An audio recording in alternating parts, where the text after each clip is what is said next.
اعوذ باللہ من الشیطان الرجیم بسم اللہ الرحمن الرحیم۔ قسم اور اس کے کفارہ کا بیان۔ قسم کھانا جائز ہے مگر جہاں تک ہو کمی بہتر ہے، اور بات بات پر قسم کھانا نہ چاہیے۔ بعض لوگوں نے قسم کو تکیہ کلام بنا رکھا ہے کہ قصد و بلا قصد زبان پر جاری رہتی ہے، اور اس کا بھی خیال نہیں رکھتے کہ بات سچی ہے یا جھوٹی۔ یہ سخت معیوب اور بڑے عیب کی بات ہے، اور خدا کے سوا کسی اور کی قسم کھانا مکروہ اور بری بات ہے، اور یہ شرعاً قسم بھی نہیں، یعنی اس کے توڑنے سے کفارہ لازم نہیں۔ بہار شریعت۔ یہ الفاظ قسم نہیں، اگرچہ آدمی ان کے بولنے سے گناہ گار ہوگا جبکہ اپنی بات میں جھوٹا ہو۔ اگر ایسا کروں تو مجھ پر خدا کا غضب ہو، اس کی لعنت ہو، اس کا عذاب ہو، اس کا قہر ٹوٹے، مجھ پر آسمان پھٹ پڑے وغیرہ۔ یوں ہی رسول اللہ کی شفاعت نہ ملے، خدا کا دیدار مجھے نصیب نہ ہو، مرتے وقت کلمہ نصیب نہ ہو۔ بہار شریعت۔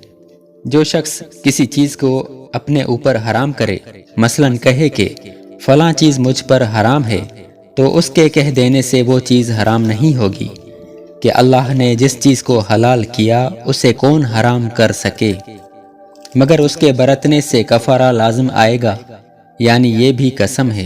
تجھ سے بات کرنا حرام ہے، یہ قسم ہے، بات کرے گا تو کفارہ لازم آئے گا۔ عالمگیری۔ خدا اور رسول کی قسم یہ کام نہ کروں گا، یہ قسم نہیں۔ عالمگیری۔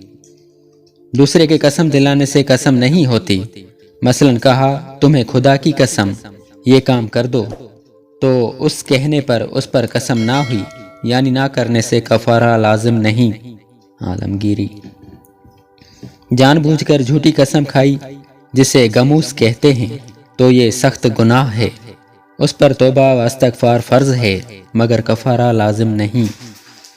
اور اگر اپنے خیال میں تو اس نے سچی قسم کھائی تھی مگر حقیقت میں جھوٹی ہے، مثلاً جانتی تھی یا جانتا تھا کہ فلاں شخص نہیں آیا ہے، اور قسم کھائی کہ نہیں آیا ہے، اور حقیقت میں وہ آ گیا ہے، تو ایسی قسم کو لغو کہتے ہیں، اس میں کفارہ بھی نہیں، اور اگر آئندہ کے لیے قسم کھائی تو اس کو منعقدہ کہتے ہیں۔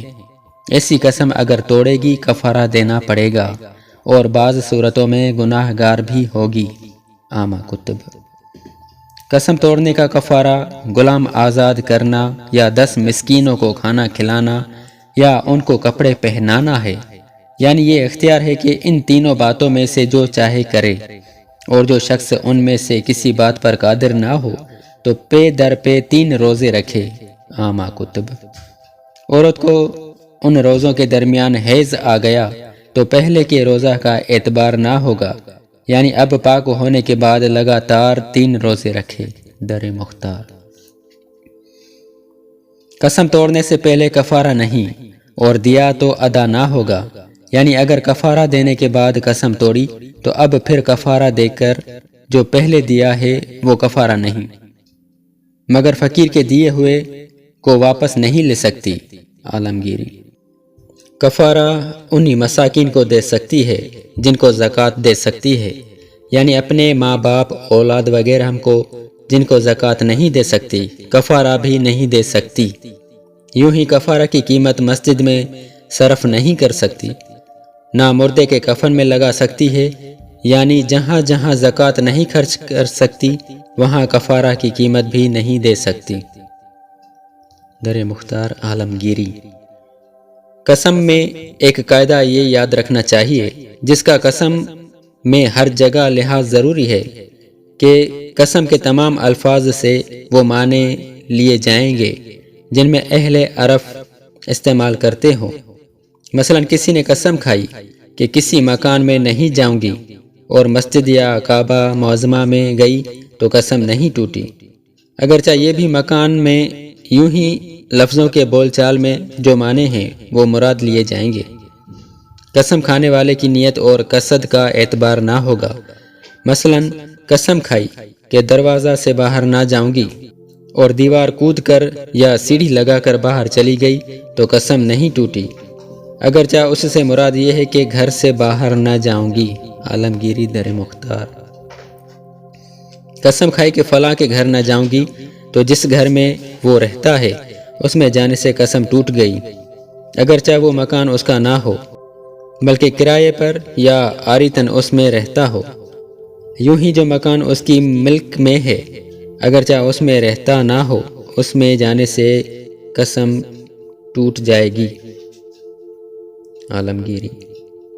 جو چیز ایسی ہو کہ چبا کر حلق سے اتاری جاتی ہو اس کے حلق سے اتارنے کو کھانا کہتے ہیں، اگرچہ اس نے بغیر چبائے اتار لی، اور پتلی چیز بہتی ہوئی کو حلق سے اتارنے کو پینا کہتے ہیں، مگر قسم میں یہاں بھی محاورات کا ضرور خیال کرنا ہوگا کہ کہاں کھانے کا لفظ بولتے ہیں اور کہاں پینے کا۔ مثلا اردو میں دودھ پینے کو بھی دودھ کھانا کہتے ہیں، لہٰذا اگر قسم کھائی کہ دودھ نہیں کھاؤں گی تو پینے سے بھی قسم ٹوٹ جائے گی، اور اگر کوئی ایسی چیز کھائی جس میں دودھ ملا ہوا ہے مگر اس کا مزہ محسوس نہیں ہوتا تو اس کے کھانے سے قسم نہیں ٹوٹتی۔ بہار شریعت۔ بھی ہمارے چینل کو سبسکرائب کریں اور روزانہ نئی اپڈیٹس کے لیے بیل آئیکن